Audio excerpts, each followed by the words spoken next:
one of the things that's clear, at least to me, is that the Israelis are clear as to what they're doing. The Iranians are clear what they're doing. The Americans are not. They haven't been able to explain it to the American people. And when they do explain it to the American people, frankly, it's fabricated.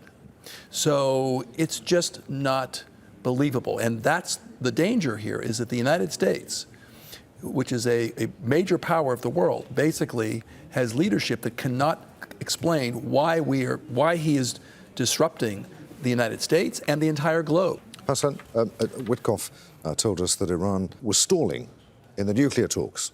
The Iranians, according to Jake Sullivan, offered a really good deal before this war.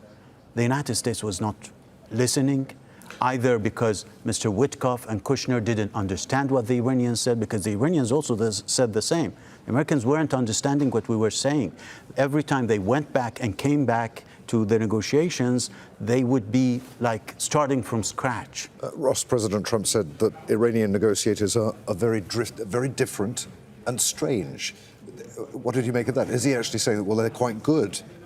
Let's go back to because the president started with Witkoff started with this negotiation. Let's go back to the idea of negotiation. The idea of the negotiation for the United States, going back to Barack Obama, 2015, was to take the nuclear issue off the table, right? And then be able to focus on other issues and focus on some kind of rapprochement. The idea from the Iranians was the same thing, to get something, to forego aggression, right? To make sure that they were not attacked, and to have some kind of economic incentives to be able to move forward.